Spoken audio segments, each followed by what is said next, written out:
எல்லாருக்கும் ஹாய். நான் இன்றைக்கி சின்ன வெங்காயம் சாம்பார் செய்ய போகிறேன். இப்போ எப்படி செய்யிட்டு நம்ம பார்க்கலாம். அதுக்கு இந்த கப்பில் அரை கப்பு துவரம் பருப்பு எடுத்துருக்கேன். இதில் சேர்த்துக்கிறேன். தண்ணி சேர்த்து வாஷ் பண்ணிக்கலாம். இதில் தண்ணி சேர்த்துக்கிறேன்.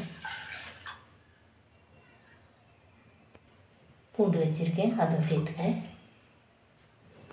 1/4 டீஸ்பூன் மஞ்சள் தூள், கொஞ்சமாக உப்பு சேர்க்குறேன். இப்போ இதெல்லாம் நம்ம குக்கரில் வேக வச்சு எடுத்துக்கலாம். அவ்வளோதான், நம்முடைய பருப்பு ரெடி ஆகிடுச்சு. 3 டேபிள் ஸ்பூன் எண்ணெய் சேர்க்குறேன். அரை டீஸ்பூன் கடுகு, அரை டீஸ்பூன் சீரகம், 1/4 டீஸ்பூன் வெந்தயம், 2 பச்சை மிளகாய், 2 காஞ்ச மிளகாய் சேர்க்குறேன். ஒரு வாட்டி மிக்ஸ் பண்ணிக்கலாம். சின்ன வெங்காயம் சேர்க்குறேன். கருவேப்பிலை 1/4 கப்பு நான் வெங்காயம் சேர்த்துருக்கேன்.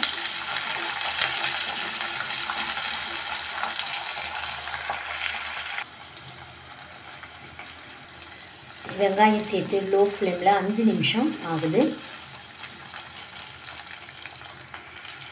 ஒரு தக்காளி கட் பண்ணி வச்சுருக்கேன், உள்ளே சேர்த்துக்கிறேன். நல்லா மிக்ஸ் பண்ணிடலாம்.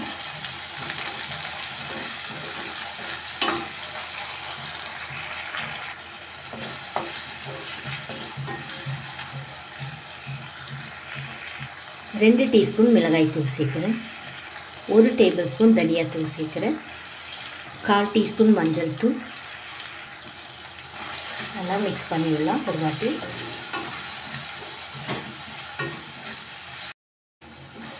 இப்போ லோ ஃப்ளேமில் 1 நிமிஷம் ஆகுது. ஒரு லைன் சைஸ் புளி எடுத்து கரைச்சி வச்சுருக்கேன். ஒரு வாட்டி மிக்ஸ் பண்ணிவிடலாம் நல்லா. நம்முடைய பருப்பு உள்ளே சேர்த்துடலாம். வேக வச்ச பருப்பு. கொஞ்சமாக தண்ணி சேர்க்குறேன். ஒரு வாட்டி மிக்ஸ் பண்ணிவிடலாம்.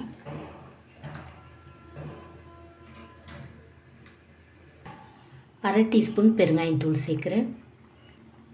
தேவையான அளவு உப்பு சேர்த்துடலாம். ஒரு வாட்டி மிக்ஸ் பண்ணிவிட்டு குழம்பு கொதிக்க விடலாம்.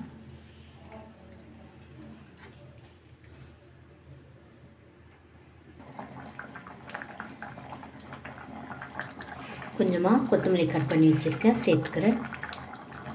ஒரு வாட்டி மிக்ஸ் பண்ணி விட்டுடலாம்.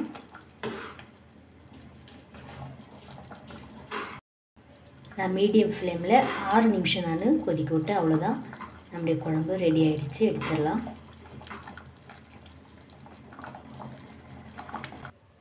அவ்வளோதான், நம்முடைய சாம்பார் ரெடி ஆகிடுச்சு. இது இட்லி, தோசை, ரைஸ் எல்லாத்துக்குமே நல்லாயிருக்கும். இந்த வீடியோ உங்களுக்கு பிடிச்சா லைக் பண்ணுங்கள், கமெண்ட் பண்ணுங்கள், சப்ஸ்கிரைப் பண்ணுங்கள். தேங்க்யூ.